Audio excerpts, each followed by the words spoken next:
ఏమిటి అని అంటే, మనం ఎంత ప్రార్థించినా జవాబు రావట్లేదా? ఎందుకు రాదు? నువ్వెంత ప్రార్థన చేసినా సమాధానము రావట్లేదు అని చాలాసార్లు నిరుత్సాహంతో మనం బాధపడుతుంటున్నాం కదా. నీవు పాలు తీసుకొని ఎప్పుడైతే కింద నేల కొడతావో అదే ఎంత బలముతో కొడతావో అంతే బలముతో ఆ పాలు పైకి లేస్తుంది కదా. దేవుని సముఖంలో నీవెంత ఆసక్తితో, వినయముతో, విధేయతతో దేవుని సముఖంలో నువ్వు ప్రార్థిస్తున్నావో అంతే విధేయతలతో నీ దేవుని సముఖంలో నుంచి నీ దగ్గరికి సమాధానం రావాలి కదా. ఎందుకు వస్తలేదు?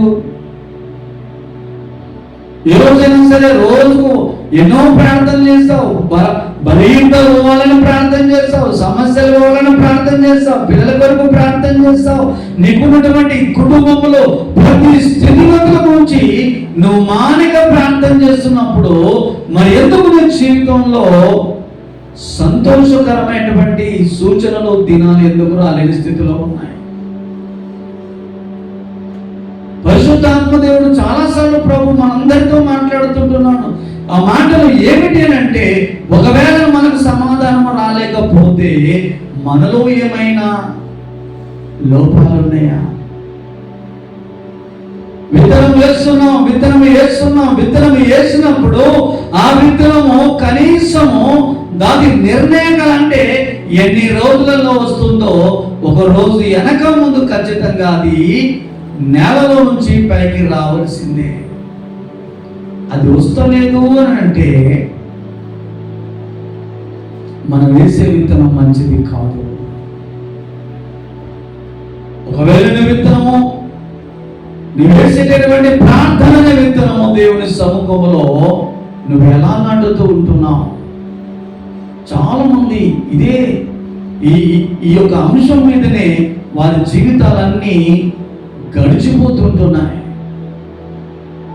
కానీ ప్రభు అంటున్నాడు, నేనెక్కడ కూడా నా చెవులు ఎప్పుడు చెవిటోనిగా నేను కాలేదు, నా చెవులు మందం కాలేదు. బిడ్డ, నువ్వెందుకు లోపల నీవు కుమ్ములుకుంటున్నావు? నువ్వెందుకు వేదన పడుతుంటున్నావు? నేనేమైనా నా చెవులు వినబడలేక ఉన్న స్థితిలో ఉన్నాయా? నేను వినబడలేని, గ్రహించలేని స్థితిలో మైకంలో నేను ఉన్నానా? బిడ్డ, ఇశ్రాయేలు ప్రజలను కాపాడువాడు కొనుకలు నిద్రపోడని చెప్పినటువంటి మాటలు ఎందుకు నిరార్థకం అవుతున్నాయనంటే ఈ దినం ప్రభు అంటున్నాడు. ఒక మాట చూడండి, ఒకవేళ మన ప్రార్థన వినకుండా దేవుని చెవులు ఏమైనా చెవిటోడైపోయాడా? ఏం పాస్టర్, మనం కూడా చాలా ముస్లిం అయిపోతాం. వయసు మీద పడినప్పుడు కన్ను సరిగ్గా కనబడవు, నడవడానికి కాళ్ళలో ఓపిక ఉండదు, కొన్నిసార్లు అయితే చెవులు మందగించిపోతాయి కదా.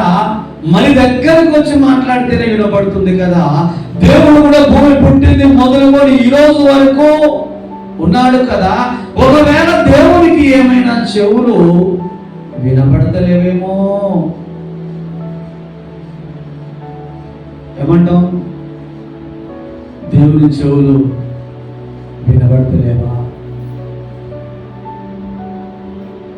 యెషయా రాసినటువంటి గ్రంథము 59వ అధ్యాయము మొదటి 2-3 వచనాలు చూసుకున్నాం. యెషయా గ్రంథము 59వ అధ్యాయం మొదటి 2-3 వచనాలు. రక్షింపనేరక యుడునట్లు యెహోవా హస్తము కొరచ కాలేదు, విననేరక యుడునట్లు ఆయన చెవులు మందము కాలేదు. మీ దోషములను మీకును మీ దేవునికి అడ్డుగా వచ్చెను. దేవుడు అంటున్నాడు, బిడ్డ, నువ్వు లోపల కుమిలిపోతున్నావు కదా.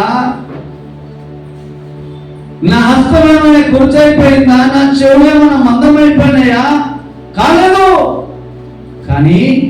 నువ్వు చేసేటువంటి పాపములు, అపరాధములు, దోషములు నీకును నాకును మధ్యగా అడ్డుగోడగా వచ్చేసాయి. అడ్డుగోడగా వచ్చేసిన తర్వాతే నీ ప్రార్థన నా దగ్గరికి చేరటం లేదు. చాలా మంది ఒకసారి ఒక ఆలోచన చేయండి. ఎంతో మందికి కంప్యూటర్ గురించి తెలుసు. కంప్యూటర్లో అన్ని ఎక్కిస్తారు, అందులో అన్ని డేటా అంటే అన్ని ఎక్కిస్తారు. కంప్యూటర్కు అన్ని అందులో అప్లోడ్ చేసిన తర్వాత చేస్తూ ఉంటుంటారు కదా, దానికి ఏమైనా ఉంటుందా? దానికి కంప్యూటర్కు సంబంధించిన ఇంకేమైనా ఉంటాయా? ఏమైనా ఉంటాయా? బాక్స్లు ఏమైనా ఉంటాయా? ఏమంటారు ఆ బాక్స్ని?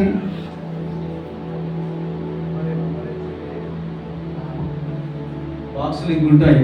కొంచెం ఇప్పుడు అప్డేట్ అయ్యి ల్యాప్టాప్ గురించి మాట్లాడకండి. హార్డ్ డిస్క్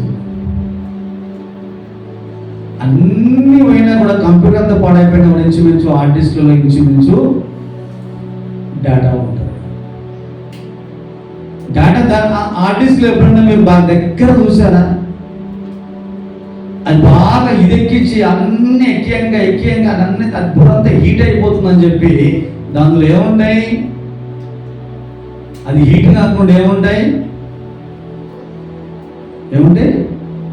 చిన్న ఫ్యాన్లు ఉంటాయి. అది హీట్ కాకుండా దానికి అది బాగా హీట్ అయిపోతే పాడైపోతుంది, పేలిపోతుంది, బస్ట్ అయిపోతుంది అని చెప్పి ఆ యొక్క డిస్క్లలో కూడా చిన్న ఫ్యాన్లు ఉంటాయి.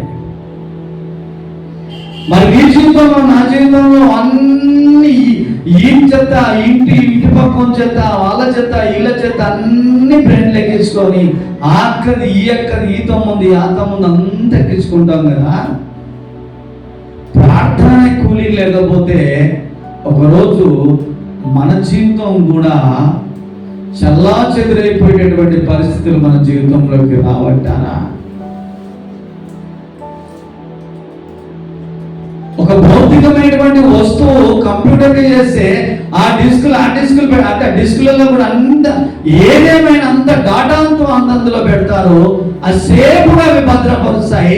అవి హీట్ కాకుండా కూడా గాలినిచ్చేటటువంటి చిన్న ఫ్యాన్లు పెడతారు. అదేవిధంగా ఆ కంప్యూటర్లో ఆ డిస్క్ ఉన్నటువంటి ఆ యొక్క రూమ్లో ఇంచుమించు ఏసీ పెడతారు, లేదా మంచి ఫ్యాన్లు పెడతారు, బాగా వెంటిలేషన్ నుండి బాగా గాలి వచ్చేది పెడతారు. ఎంత జాగ్రత్తగా తీసుకుంటే ఆయన స్వరూపంలో ఉన్నటువంటి మనము మరి మన దోషాలు ఎందుకు దేవునికి అడ్డంగా వస్తున్నాయి? మన ప్రార్థన దేవుడు ఎందుకు వింటలేడనంటే మనం చేసేటువంటి తప్పిదాలు, పాపాలు, దోషాలు. చాలా మంది ఏమంటారంటే పెద్ద దొంగతనం చేశానా, చిన్న ఒక అబద్ధం ఆడిన కదా అంటారు. చిన్న తప్పు అయినా తప్పే, పెద్ద తప్పు అయినా తప్పే అని దేవుడు అంటున్నాడు. దేవుడు సముఖములో చిన్నదైనా పెద్దదైనా తప్పు తప్పే.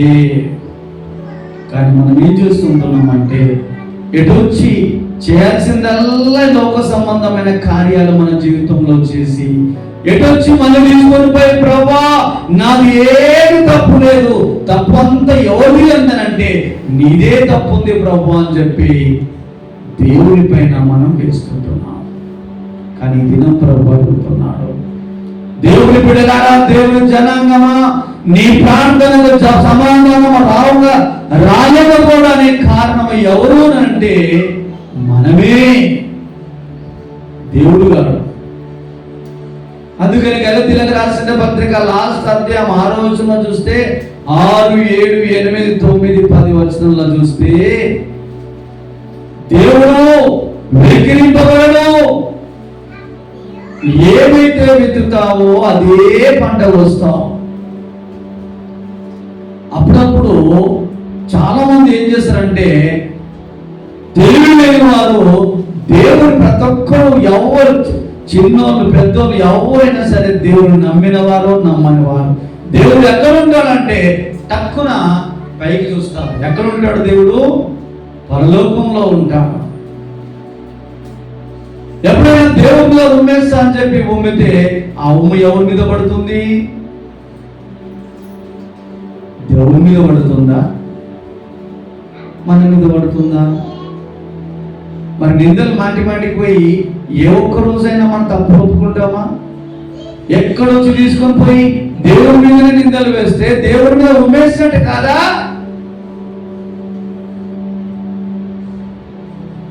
ఎందుకు ఈ మాటలు మనము జ్ఞాపకం చేస్తున్నాడంటే ఉన్నది ఉన్నట్టు చెప్పడానికి ప్రయత్నం చేయాలి. ఎక్కడ ఏ చిన్న తప్పు, ఎక్కడ ఏ పొరపాటు చేసినా కూడా దేవుడు నీ యథార్థతను చూస్తున్నాడు. నువ్వు చేసిన చూపును, నువ్వు ఆలోచన, నీ సమస్తాన్ని దేవుడు చూస్తుంటున్నాడు. కొన్నిసార్లు ఆలోచన చేసుకున్నట్టయితే అబ్రహాం లింకన్ గారు ఒక సందర్భంలో ఆయన అమెరికా దేశానికి ఆయన అధికారి కాకమున్నటువంటి సమయంలో ఒకరోజు ఒక ప్రాంతం నుంచి ఒక ప్రాంతానికి వెళుతూ ఉన్న సమయంలో చాలా సమయం అయిపోయింది. ఆయన తొందరగా వెళ్తుంటున్నా నడుచుకుంటూ వెళ్ళిపోతున్నాడు. ఒక వీధి చివరన అడుక్కున ఆమె కూర్చొని, అయ్యా ఆకలిగా ఉంది, నీ దగ్గర ఏముంటే నాకు ఇవ్వవా అంటే అబ్రహాం లింకన్ గారి దగ్గర 2 నాణాలు ఉన్నాయి. డాలర్స్ అంటారా, రూపాయలు అంటారా, సంథింగ్ ఏదో ఒక 2 మాత్రం తన జేబులో ఉన్నాయి. ఒకటి చెల్లనిది, ఒకటిది చెల్లేది. తొందరగా ఉన్నప్పుడు ఆ మధ్యాహ్నపు వేళ అబ్రహాం లింకన్ గారు జేబులో చేపెట్టి టక్కున ఒకటి ఇచ్చేసేసి తొందరగా తన గృహానికి చేరుకున్నాడు. సాయంత్రం అయింది. మొగలు అంటే ఆకాశాలంతా మేఘాలు మబ్బులు కమ్ముకున్నాయి. ఒకసారి జేబులో చేపెట్టి చూసుకుంటే మంచి నాణ్యం జేబులో ఉంది, చెడిపోయిన నాయనం మాత్రము అక్కడ దానం చేశాడు. మనమైతే ఏమనుకుంటాం?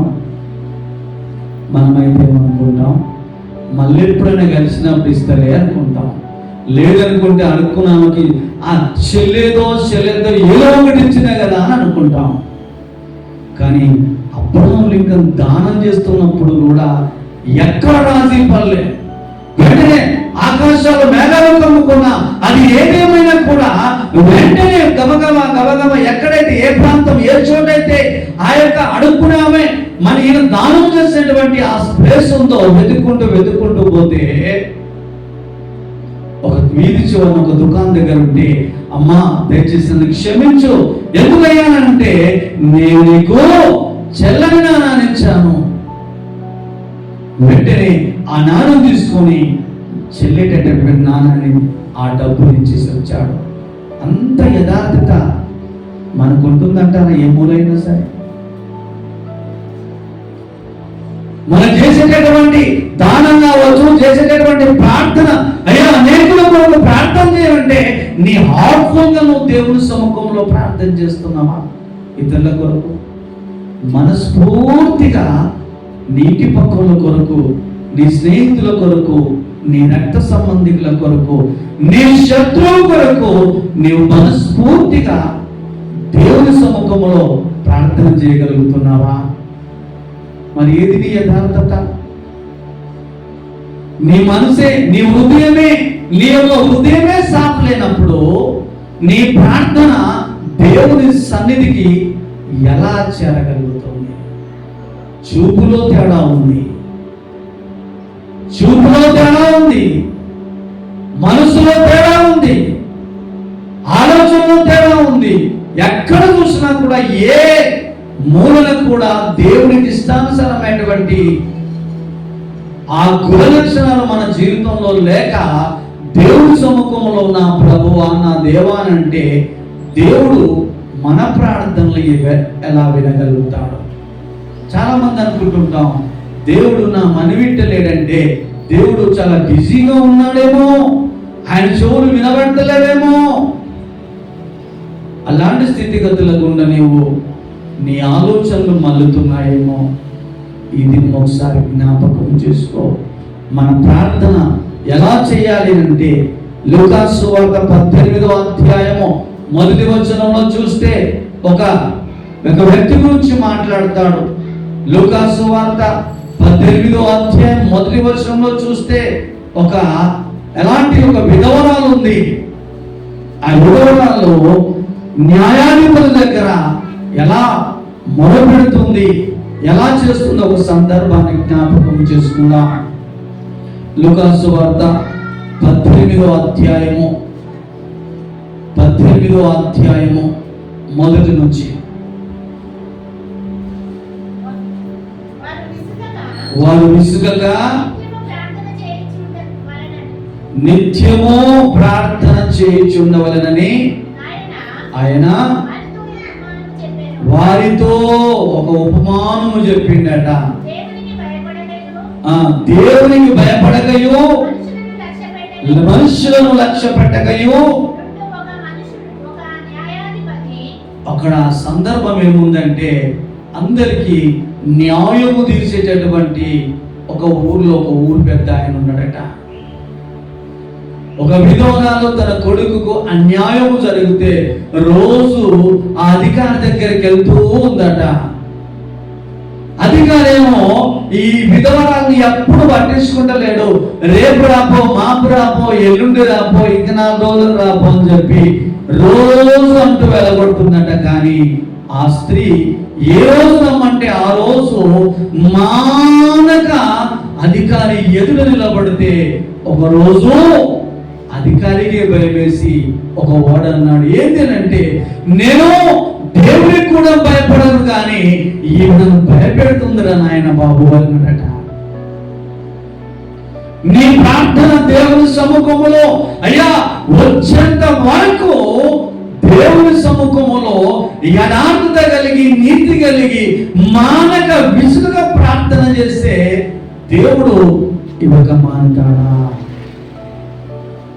యాకోబు దేవునితో పెనుగులాడినప్పుడు అరే నాయనా నన్ను వదిలిపెట్టాలంటే నువ్వు నన్ను ఆశీర్వదించేదాకా నేను వదిలిపెట్టా. యాకోబు ఎలా పెనుగులాడుతున్నాడు? దేవునితో పెనుగులాడుతుంటే రాత్రంతా ప్రార్థన చేసి దేవునితో పెనుగులాడుతుంటున్నప్పుడు యాకోబు నన్ను వదిలేసి, లేదు ప్రభువా నిశ్చయముగా నీవు ఆశీర్వదిస్తేనే తప్ప నేను వదిలిపెట్టా. ఆ ప్రార్థన మన దగ్గర ఉందా? ఆ ప్రార్థన మన దగ్గర ఉందా? ఎప్పుడు చూస్తే వీళ్ళకి తీసి వీళ్ళు ముచ్చట్లు తీసుకొని వాళ్ళకి వెళ్తాం, వాళ్ళకి తీసుకొని వీళ్ళకి వెళ్తాం, ఇది తీసుకొని పోయి ఇంకోటితో మాట్లాడతాం. ఎప్పుడు చూసినా లోక సంబంధమైనటువంటి విషయాలే మన హృదయంలో ఉంటున్నాయి తప్ప దేవుని సంబంధమైనటువంటి మాటలు విషయాలు మన హృదయంలో ఎప్పుడైనా కదులుతున్నాయా? కదలకపోతే దేవుడు మన ప్రార్థన ఎలా వినగలుగుతాడు? కష్టం వచ్చిందంటే కష్టం నుంచి విడిపించగల సామర్థ్యము గలవారు ఎవరైనా ఉన్నారు అంటే ఆయన దేవుడు ఒక్కడే ఉన్నాడు కదా. మరి దేవుడి దగ్గరికి వెళ్ళాల్సింది పోయి ఎవరి దగ్గరికి వెళ్తున్నావు? సమస్యల నుంచి, బాధల నుంచి, ఇరుకు నుంచి, ఇబ్బందుల నుంచి ఏమైనా సరే విడిపించాలంటే మనను కలగజేసినటువంటి దేవుడే కదా మనం విడిపించాల్సినది. కానీ మనం ఏం చేస్తున్నాం? కష్టం రాగానే, బాధ రాగానే, సమస్య రాగానే ఎవరి దగ్గరికి వెళ్తున్నాం? మొదటిగా ఇర్మియా రాసినటువంటి గ్రంథము 17వ అధ్యాయము, ఇర్మియా రాసినటువంటి గ్రంథము 17వ అధ్యాయము 6వ వచనము, 5వ వచనము, 6వ వచనం, 5వ వచనము, 6వ వచనం.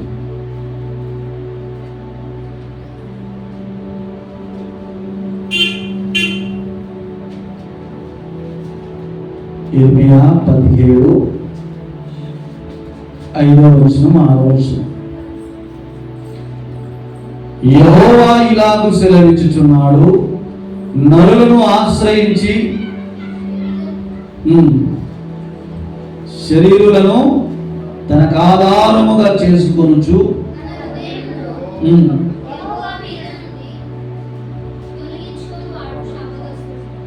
మరి మనం ఏం చేస్తున్నాం?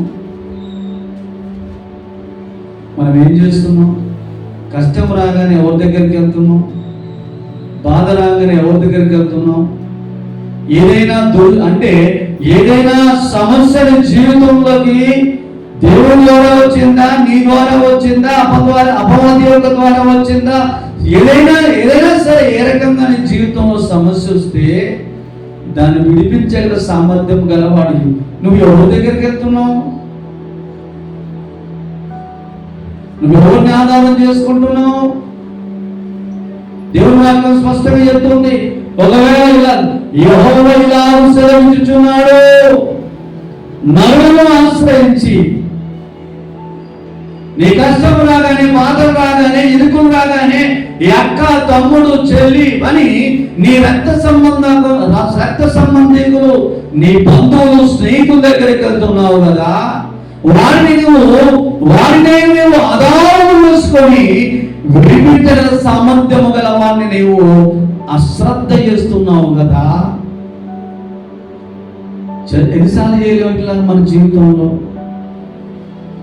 ఏదైనా చెయ్యాలంటే ఎవరి వల్ల అవుతుందనంటే నిన్ను, నన్ను, మనందరినీ సర్వలోకమును కలగజేసినటువంటి దేవుని వల్లే అవుతుంది తప్ప ఈ మనుషుల వల్ల కాదు. ఒకవేళ మనుషులను ఆశ్రయిస్తే మనం శాపగ్రస్తులం అవుతాం. ఒకవేళ శాపగ్రస్తులుగా మనం ఉండి దేవుని సముఖంలో ప్రార్థన చేస్తే శాపగ్రస్తుని యొక్క ప్రార్థన దేవుడు వినడు. ఇది మన దేవుడి వాక్యం. మనం ఎటొచ్చి ఏం చేస్తాం? దేవా, నా ప్రార్థన నీ వింటలేవు. ఒక రెండు దైవ విషయంలో ఒక రెండు సందర్భాలను జ్ఞాపకం చేసుకుందాం. మన ప్రార్థనలు ఎందుకు వింటలేడనంటే రెండు సందర్భాలు జ్ఞాపకం చూద్దాం. ఒకటి, సాతాను చాలాసార్లు ఆటంకం చేస్తుంది. మన ప్రార్థనలకు పలుమార్లు దేవుని ఆయన బిడ్డలమైనటువంటి మనము ప్రార్థన చేస్తుంటున్నప్పుడు సాతాను చాలాసార్లు ఆటంకాలు చేస్తుంది. ఒక సందర్భాన్ని జ్ఞాపకం చేసుకుందాం. దానియేలు గ్రంథము 9వ అధ్యాయము 23వ వచనం చూడండి. దానియేలు గ్రంథము 9వ అధ్యాయం 23వ వచనం.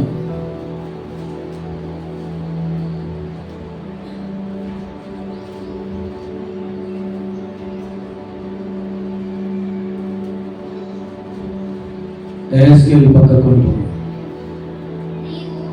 నీవు బహుప్రియుడవు,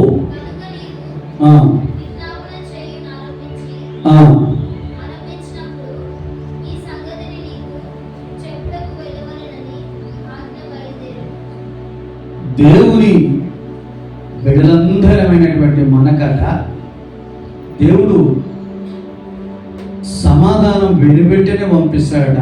నువ్వు యథార్థంగా, నీతిగా, దేవునికి ఇష్టానుసారమైనటువంటి బ్రతికి ప్రార్థన చేస్తే నీ ప్రార్థన ఎప్పుడైతే నీ ప్రార్థన గదిలో కూర్చొని పరలోకపు తండ్రి నాకు ఇది లేదు అని అంటే వెంటనే పరలోకం నుంచి సమాధానం పంపించేస్తాడట. అస్సలు ఆపడట. కానీ దేవుడు దానియేలుతో మాట్లాడుతున్నాడు. దానియేలు, నువ్వు చాలా బహుప్రియుడవయ్యా. నువ్వు ఎప్పుడైతే నా సముఖంలో మొరపెట్టి ప్రార్థన చేయడము స్టార్ట్ చేశావో అదే సమయంలో నేను పరలోకం నుంచి కావలసినటువంటి జవాబు నేను చేసేసాను. ఏమని ఎందుకు రాలేదు నా దగ్గరికి? 21 రోజులు దేవుని సముఖంలో పెరుగులాడుతున్నాడు. కానీ దేవుడు అంటున్నాడు, నువ్వు ఏ రోజైతే ప్రార్థన చేయడం స్టార్ట్ చేశావో అది ఏ రోజు నీ దగ్గర సమాధానం పంపించేశా. మరి ఏమైపోయింది? ఇక్కడ భూమి మీద లేదు, అక్కడ పరలోకంలో లేదు. ఎక్కడ ఆగిపోయిందో ఒకసారి చూడండి. అదే దానియేలు రాసినటువంటి గ్రంథం 10వ అధ్యాయం 13వ వచనం. దానియేలు రాసినటువంటి గ్రంథము 10వ అధ్యాయం 13వ వచనం.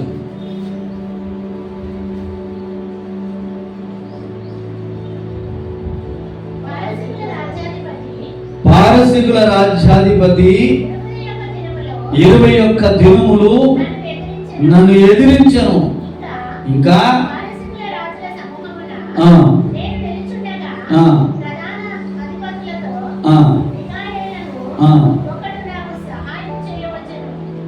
చూసారా, పారసీకుల దేశాధిపతి అంటే ఎవడు? మన విరోధి అయినటువంటి అపవాది. దానియేలు 21 రోజులు మరి ఆయన మానక ఎడతెగక ప్రార్థన చేస్తున్నాడు.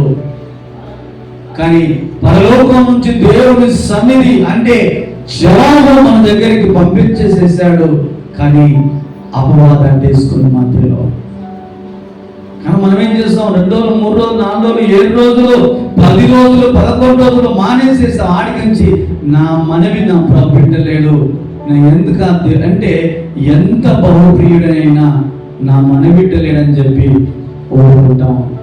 కానీ దానియేలు ఊరుకున్నాడా? స్పష్టంగా రాసి పెట్టాడు, 21 days ఆగింది. అక్కడ ఒక సమాధానమును తీసుకొని వచ్చేటటువంటి దూత చేత పంపించినప్పుడు ఆ దూతని అపవాది అడ్డుకున్నప్పుడు చివరికి ఎవరు వచ్చారు? మిఖాయేలు దేవదూతను పంపించి దాన్ని ఓడించి సమాధానము దానియేలు దగ్గరికి పంపించాడు.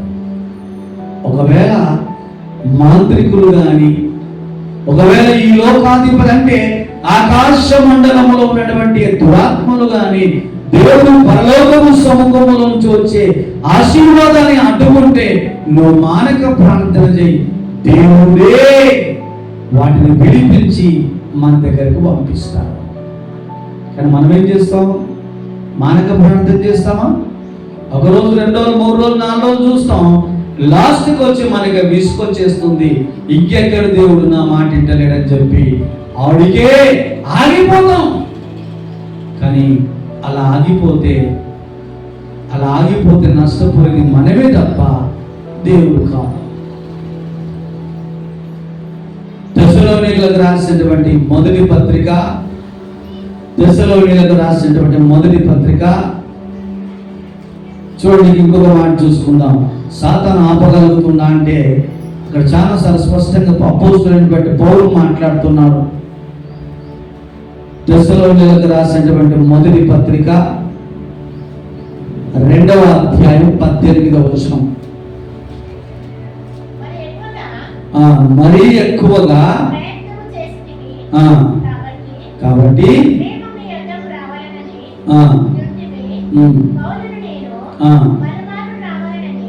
పలుమార్లు మీ దగ్గరికి రావాలని యుంటివి. కానీ సాతాను మనం చాలాసార్లు ఏదైతే చేసి ఆశీర్వాదం పొందాలనుకుంటావో, ఏదైతే నువ్వు ఆనందించుకోవాలనుకుంటావో, ఏ పనిలో అయితే విజయం పొందాలని ఆశపడతావో, ఇంట్లో కావచ్చు, ఉద్యోగంలో కావచ్చు, వ్యాపారంలో కావచ్చు, ఎక్కడైనా సరే ఆశీర్వాదం పొందాలని నువ్వు తహతహలాడుతున్నప్పుడు సైతాన్ వెనకనే ఉండి దాన్ని అడ్డుకుంటూ ఉంటుందా? ఎలా ఉంటుంది? అడ్డుకొని రెడీగా ఉంటుందా? కానీ దేవుడు చెబుతున్నాడు, దేవునికి అసాధ్యమైనది ఏది లేదు. కానీ మనం మానక ప్రార్థన చేసినప్పుడు మన పరలోకపు తండ్రి ఆకాశం అంటే ఎన్ని దురాత్మ శక్తులు అడ్డుపడ్డా వాటన్నిటి నుంచి విడిపించడానికి మన దేవుడు సామర్థ్యం కలిగినటువంటి వాడు. మరి మనం ఎంత ప్రార్థన చేసినా సమాధానం రాలేకపోతుందని చెప్పి చింతిస్తున్నామే కానీ ప్రార్థిస్తున్నామా మనం ఎక్కడైనా? ఒక సందర్భము చూస్తే సాతాను అడ్డుపరుస్తుంది. రెండవ అడ్డంకును చూద్దాం. నీ జీవితంలో, నా జీవితంలో, మనందరి జీవితంలో, మనుషులందరి జీవితంలో ఓర్వలేనితనం, విభేదాలు ఎక్కువ ఉంటాయి. వాడా, వీడా, ఆమెనా, ఈమెనా, ఆస్తి ఉంటే అంతం అంటే ఏ కోణంలో చూసినా కూడా మనుషులలో వాస్తవం చెప్పాలంటే కొన్ని సందర్భాలను చూస్తే, కొన్ని కుటుంబాలను చూస్తే భార్య భర్తలు కూడా విభేదాలు ఉంటున్నాయి. అన్న తమ్ముడు చూస్తే, అక్క చెల్లెలు చూస్తే, కుటుంబంలో ఏ మూల రక్త సంబంధాలను చూసినా కూడా విభేదాలతో కూడినటువంటి సంబంధాలు కుటుంబాలు కలిగి ఉంటున్నాయి. విభేదాలు ఉంటే మన దేవుడు మన ప్రార్థన వింటాడా? నీవు నీ శత్రువుని క్షమించకపోతే నీ పరలోకపు తండ్రి నిన్ను క్షమించడానికి ఇష్టపడతాడా? ఇష్టపడతాడా? ఇష్టపడతాడా?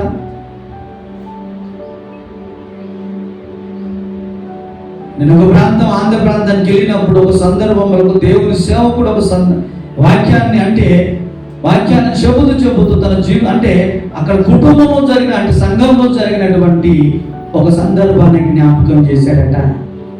ఏంటి ఆ సందర్భం అంటే, ఆ కుటుంబంలో అంటే ఆ సంఘంలో సంఘ పెద్దలు, వారి పెద్దలు అందరూ లీడర్స్ ఉంటారు. లీడర్స్ ఉంటే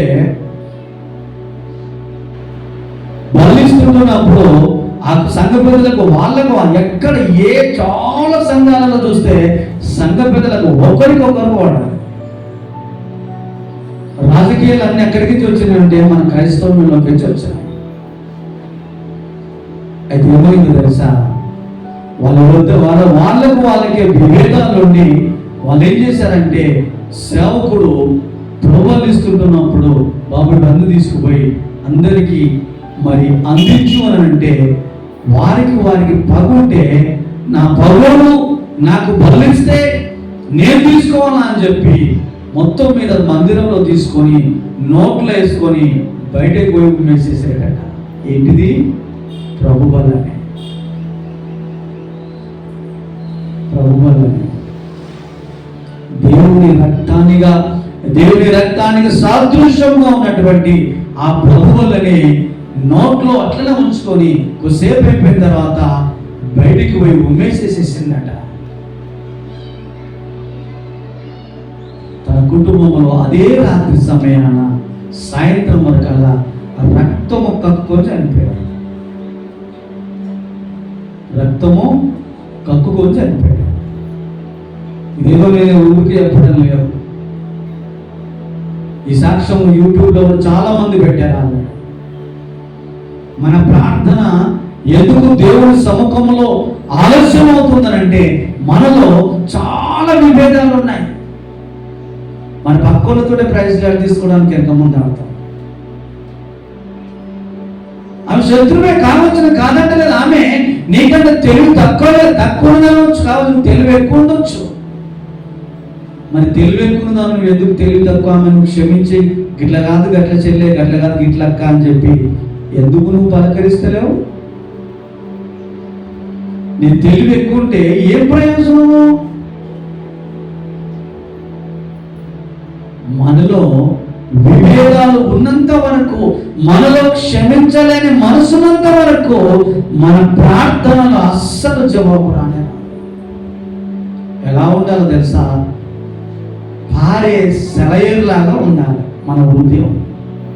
ఎందుకు అనంటే, పారే సెలయేరు ఎలా ఉంటుంది అంటే, అందులో ఏ కల్మషం ఒకవేళ ఉన్నా కూడా అదంతా పక్కకి అక్కడికి వెళ్ళిపోతుంది. కానీ మన హృదయం ఎలా ఉంటుంది తెలుసా? ఒక మురికి కుంట వలే ఉంటుంది. మురికి గుంత అన్ని అందులోనే జమ అయిపోతుంటుంటే అది రోజు ఆ మురికి అంతా ఎలా ఉంటుందంటే చాలా హెవీ అయిపోతుంది. అక్కడ ఏమొస్తాయి? పందులు వస్తాయి, దోమలు వస్తాయి, పనికిరాని అన్నీ ఎక్కడనే వస్తాయి. ప్రపంచంలో మృత సముద్రం గురించి చాలా మంది తెలుసు. మృత సముద్రం ఆ నీళ్లు ఎక్కడ పోవట, ఎక్కడుందో అక్కడ తప్ప ఎక్కడ పోవు. అందులో 60% ఎంత ఉంటుందో తెలుసా? సముద్రంలో ఉండే ఆ యొక్క ఉప్పు శాతం కంటే ఆ యొక్క మృత సముద్రంలో ఉండే పర్సంటేజ్ చాలా ఎంత ఉందంట, 30 పైన ఉంటుందంట. ఒకవేళ ఆ నీళ్లు మన కళ్ళల్లో తాకినా కానీ సో కొంచెం ఇబ్బంది అవుతుంది. చెవులలో పోయిన నోట్లో పోయినా పోతే ఇబ్బంది అవుతుంది. రోగం అంటే చాలా దుర్గ రోగం అంటే గజ్జి తామర ఉన్న వాళ్ళందరూ ఆడిపో ఏం చేస్తారంటే ఇక్కడ తలకాయ పైకి పెట్టి ఆ నీళ్ళలో శరీరం మునిగేంత వరకు ఉంటారు. ఎవరైనా సరే జెరూసలేం పోతే అదే మత్తు సముద్రం దగ్గరికి వెళ్ళి చూసి వస్తారు ప్రపంచంలో ఉన్న వారంతా. ఎందుకు ఈ మాటలు మనం పరిశుద్ధాత్మ దేవుడు జ్ఞాపకం చేస్తున్నాడంటే మన ప్రార్థనకు జవాబు ఆలస్యం అవుతుందా? ఒకసారి చూస్తూ మత్తయి సువార్త 5వ అధ్యాయము 23-24 మనలో ఎలాంటి విభేదాలు ఉన్నాయి ఒకసారి చూస్తాం. త్వరగా 2 మాటలు చూసుకొని ముగింపులోకి వెళ్దాం. మత్తయి సువార్త 23-24 5వ అధ్యాయం. కావున నీవు బలిపీఠమునొద్ద నీ మీద స్పష్టంగా ప్రభువు వారు చెప్పినటువంటి మాటలు ఇవన్నీ. ఏదో నేనో నువ్వో ఏదో ఎవరెవరో కాదు, కానీ ప్రభు యేసు ప్రభు ఉన్నటువంటి దినములలో ప్రభువే స్వయంగా చెప్పినటువంటి మాటలు ఏంటంటే, ఓ సహోదరుడా సహోదరి, నీవు బలిపీఠం అర్పించడానికి వెళుతుంటున్నప్పుడు దాన్ని సమీపించినప్పుడు ఒకవేళ నీకేమైనా నీ సహోదరుని మీద కానీ సహోదరి మీద కానీ నీ చుట్టుపక్కల ఎవరి మీదైనా సరే విరోధము, కోపము, పగ, ద్వేషము, ఈర్ష ఉంటే ఏం చేయమన్నాడమ్మా?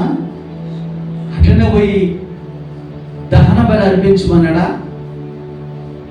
అట్లనే పోయి అర్పించమన్నాడా? నీకు ఒకవేళ అప్పుడు అయ్యో ఎవరినైనా అనుకోకుండా నువ్వు తిట్టిందన్నట్టు జ్ఞాపకం వస్తే, అనుకోకుండా నువ్వు ఎవరినైనా క్షమించలేకపోయినావేమని నీ మదిలో జ్ఞాపకం వస్తే వెంటనే నీవు ఆ సమాధాన పడి దహన బలి అర్పించడానికి సిద్ధపడు. ఒకవేళ నువ్వు అలాగే వచ్చి దేవుని దగ్గర సమాధానం అంటే బలిపీఠం మీద నేను బలి అర్పిస్తానంటే దేవుడు నీ బలిని స్వీకరించడు. మనం ఇదే ప్రార్థన చేస్తున్నాం. వాని తిట్టాం, ఎవరిని పడతాం వాని తిడతాం, మనకు మనసులో కోపం పెట్టుకుంటాం, అది పెట్టుకుంటాం. మనం చూస్తే మనసులో ఎవరిని క్షమించలేని మనసు ఉంటుంది. ఈ మాట ఏదంటే ఎక్కడ చూసినా సునామనే ప్రకటిస్తాం, కానీ సమాధానం అసలు ఉండదు. కానీ దేవుని దగ్గర పోయి నువ్వు ఏడుస్తే ఏం ప్రయోజనం? సమాధానం వస్తుందా? సమాధానం వస్తుందా? ఇంకొక 2 మాటలు చూసుకొని మొదలుగా పెడతాం. పేతురు రాసినటువంటి మొదటి పత్రిక 3వ అధ్యాయం 7వ వచనం. పేతురు రాసినటువంటి మొదటి పత్రిక 3వ అధ్యాయం 7వ వచనం. అటువలనే పురుషులారా జీవమను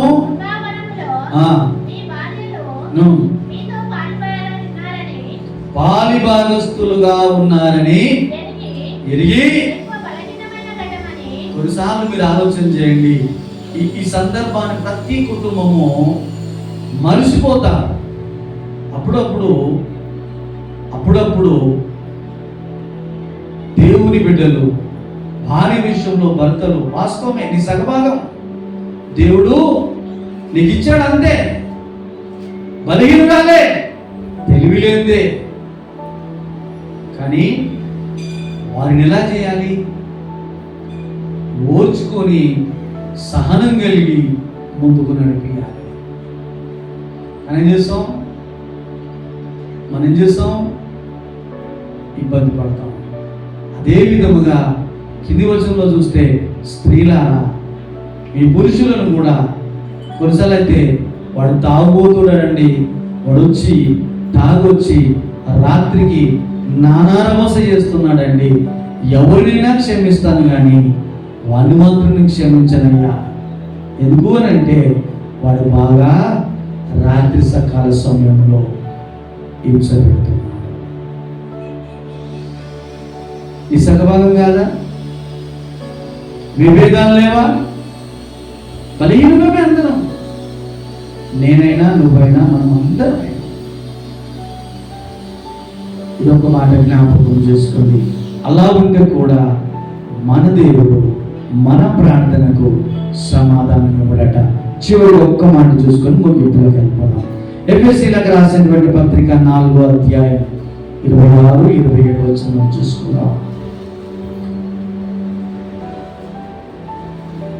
చెప్పుకుంటూ చాలా ఉన్నాయి, కానీ అందులో రెండే మనం చూసుకున్నాం.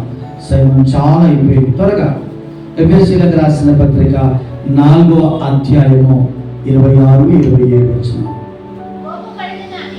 కోపపడు గాని పాపము చేయకుడి,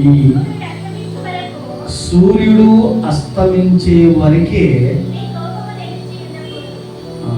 కానీ ఎంతమంది కోపం చేస్తున్నప్పుడు మనం ఎన్ని రోజుల దాకా మాట్లాడుతున్నాం, ఎన్ని రోజులకు మనం మాట్లాడుకుంటున్నాం? ఫస్ట్ మన ఇంట్లోకి స్టార్ట్ కావాలి. పిల్లల విషయంలో కానీ భార్య భర్తల విషయంలో కానీ. బిడ్డ భార్య భర్తలు ఒకవేళ పొద్దుగాల చానుకోయి ఇద్దరు తిట్టుకున్నా సరే, కొట్టుకున్నా సరే, పొద్దుమీక వరకు సమాధాన పడాలి. ఒకవేళ పొద్దుమీకి ఏదైనా తిట్టుకున్నా కొట్టుకున్నా సంథింగ్ ఏదేదైనా తెల్లారేంత వరకు క్షమాపణలోనికి మాట్లాడుకోవాలి. పిల్లల విషయంలో కానీ ఇంకే విషయంలో కానీ. ఒకవేళ కానీ మనం ఏం చేస్తున్నాం? దినాల తరబడి, సంవత్సరాల తరబడి, నెలల తరబడి. నేను బైబిల్ కాలేజ్ చేస్తున్నటువంటి సందర్భంలో ఒక సేవకుడు చెప్పాడు, ఒక కుటుంబం ఉందట, భార్య చాలా టార్చర్ పెడుతుంటే పొద్దుగల 4 గంటలకు లేచిపోతే పొద్దుకి 12 గంటలకు వస్తారట. వాళ్ళ కుటుంబంలో ఎలాంటి ఇబ్బందులు లేవనంటే ఆమె టార్చర్లు భరించలేక పొద్దుగల 4 గంటలకు లేచిపోతాడట. లేచి పొద్దుకి 9 గంటలకు వస్తాడు, ఇంచుమించు 12 గంటలకు వస్తాడు. ఇంకేముంటుంది, 12 గంటల దాకా ఇంట్లో పీకెళ్ళని చెప్పుకొని ఏమంటుంది, పెడితే అన్నం పెడితే లేకపోతే వేసుకొని తినిపోవాలని అంటారు. నిద్ర మంత్రం పొద్దుగా తెల్లారిదాకా ఉంటే ఇప్పుడు టార్చర్ భరించలేదని చెప్పి ఏం చేస్తాడు, 4 గంటలకి పరుగుని వెళ్ళిపోతాడు. మరి వాళ్ళ కుటుంబంలో శాంతి ఉన్నట్ట, సమాధానం ఉన్నట్ట? ఫస్ట్ ఎవరి దగ్గరికి ఎంచో కాదు, ఫస్ట్ నా దగ్గరికి ఇచ్చే సమాధానం స్టార్ట్ కావాలని మనం ఆలోచన చేయాలి. నా ఇంట్లోకి ఎంచే, నా కుటుంబంలోకి ఎంచే. ఈ సమాధానం లేకపోతే నేను ఇంట్లోనే క్షమించను, నేను బయట క్షమించగలుగుతా. నా పిల్లల్ని క్షమించలేదు, నేను బయట పిల్లల్ని ఎలా క్షమించగలుగుతా? ఒక భర్త భార్యనే క్షమించలేడు అనుకో, బయటలోనే ఎలా క్షమించగలుగుతాడు? ఒక భార్య భర్తనే క్షమించలేని స్థితిలో ఉంటే నీ ఇరుగు పొరుగు వారిని ఎలా క్షమించగలుగుతావు? సమస్యలు లేని ప్రపంచంలో ఏ కుటుంబం అయినా ఉందా? ఒకవేళ సమస్యలు, పరిస్థితులు, ఇరుకులు, ఇబ్బందులు లేని కుటుంబం అంటే అసలు వారు కుటుంబమే కాదు. సముద్రం ఉంది, ఎప్పుడు ఒకటే తీర సమానంగా ఏ అలరా కూడా సముద్రం ఎప్పుడు ఉంటుందా? వాళ్ళు ఉప్పోడలు ఉన్న సముద్రం దగ్గరకు ఉంటారు. ఏ రోజైనా నిమ్మలంగా ఉంటుందా? ఒకవేళ నిమ్మలంగా ఉంటే సముద్రం ఎట్లా అవుతుంది? ఒకసారి ఆలోచన చేయండి. సముద్రం నెమ్మదిగా ఉంటే సముద్రం ఎలా అవుతుంది? సమస్యలు కుటుంబంలో రావు అని అంటే అది కుటుంబం కాదు. సమస్యలు ఆర్థిక ఇబ్బందులు కావచ్చు, సమాధానం లేని పరిస్థితులు కావచ్చు, పిల్లల ద్వారా కావచ్చు, ఏదైనా ద్వారా కావచ్చు, అదే కుటుంబం. ఒక చెట్టు గాలి వస్తున్నప్పుడు, భూమి కదులుతూ ఉంటున్నప్పుడు, భూమి అంతా లూజ్ అయినప్పుడు బలంగా ఉన్న చెట్టు అయితే ఏం చేస్తుంది? పడిపోదు. కానీ భూమి లూజ్ అయితే ఆ ఏర్లు ఇంకా లోతుకుపోయి ఇంకా బలంగా అవుతుంది. అయ్యా బాగా ఆలోచన కింద పడి ఏది పడిపోతుంది? బలహీనంగా ఉన్న చెట్టు పడిపోతుంది. బలంగా ఉన్న చెట్టు పడిపోతుందా? పడిపోదు. ఈ దినం జ్ఞాపకం చేసుకుందాం, మన ప్రార్థనకు సమాధానము ఎందుకు రాలేకపోతుంది? త్వరగా మనం ముగింపులోకి వెళ్దాం. మనం ఏం చేస్తున్నాం? మొదటిగా చూస్తే మనుషుల దగ్గరికి వెళ్తుంటున్నాం. వీళ్ళ దగ్గరకు, వాని దగ్గరకు, అక్కనో తమ్ముడో చెల్లి, వారు బంధువులు, స్నేహితుల దగ్గరికి వెళ్తున్నాం. అడగాల్సిన వారిని అంటే పెద్ద ఆయన దగ్గరికి మాత్రము మనం వెళ్తలేము. ఒకవేళ అడగాల్సిన వారిని అడగక అడుగును అంటే, ఒకవేళ నీ బాధలు, ఇరుకులు, ఇబ్బందులు చెప్తే సాయ్యో అని చెప్పి నీ మాటలన్నీ వింటాడు, నీ బాధని తింటాడు. తర్వాత రెండో నాడో మూడో నాడో ఎవరైనా ఎదుట నీ ఇజ్జతంతా తీసేస్తాడు. అయ్యో గట్టనంట గిట్లనంట అని చెప్పి నువ్వు చెప్పిన దానికంటే 2 మాటలు ఎక్కువ చెప్తే పెడతాడు. నువ్వు కావాల్సిందో మీరు ఆలోచన చేసుకొని టెస్ట్ చేసుకోండి. కానీ దేవుని దగ్గరికి పోతే వెళ్తాడా? నీ మాట వింటాడు, నీ దుఃఖాన్ని నీ కన్నీళ్లను తుడుస్తాడు, నీకు కావలసినటువంటి విడుదలయడానికి దేవుడు ఆలోచన చేస్తాడు. వీళ్ళేమన్నా చేస్తారా? సరే ఓ అని అంటారు, అయ్యో అట్లా అంటారు. కానీ నువ్వు తెల్లారి మన్నాడు ఫోన్లలో వీనికి అందరికి నీ భారతం అంతా ఎప్పేసేస్తావు. కానీ ఎవరి దగ్గరికి పోతావు? చెప్పకూడదు వాళ్ళ దగ్గరికి ఫస్ట్ పోతావు, కానీ చెప్పడం దగ్గరికి పోతావా? పో. తప్పవుంది దేవుందా? మనదే. మన ప్రార్థన విసుకగా ప్రార్థన చేయాలి. బీద విధవరాలు ఏ విధముగా న్యాయాధిపతిని దగ్గరికి మానగా వెళ్ళిందో ఆ న్యాయాధిపతి ఏమన్నాడంటే, నేను దేవుడికి కూడా భయపడ్డావు, ఈ బీద విధవరాలను భయపెడుతుందా బాబు, అమ్మాని బాధ ఏం చెప్పంటాడు. రెండవదిగా చూస్తే దానియేలు కూడా చాలా చూస్తుంటే, దానియేలు గురించి చెప్పుకుంటూ పోతుంటుంటే ఇంకా మన ప్రార్థనని చాలాసార్లు సైతాన్ని అడ్డుకుంటాయి. కానీ ఈ దినాల్లో చూస్తే సైతాన్ కాదు కదా, ఫస్ట్ నేను రెండోది చెప్పాను, మనలో ప్రేమించే మనసు లేదు, ఓర్చుకునే మనసు లేదు, సహించే మనసు లేదు. మనలో ఏమున్నాయంటే భేదాభిప్రాయాలు, విరోధాలు ఉన్నాయి. ప్రభు చెప్పిన మాటను ఆలక్ష్యం చేస్తున్నాం. నువ్వు ఏ రోజైనా సరే నీవు ప్రభుత్వంలో పాలు పంపులు పొందడానికి సిద్ధపడుతున్నప్పుడు, ఒకవేళ భార్యాభర్తలు ఒకవేళ సమాధానం లేని స్థితిలో ఉంటే సమాధాన పడగలుగుతున్నారా? ఒకవేళ నీ శత్రువు మీద, ఒకవేళ నీ పిల్లలు కావచ్చు, శత్రువులు కావచ్చు, వ్యాపారం ఎక్కడైనా సరే అలాంటి అనానుకూల పరిస్థితులు లేకపోతే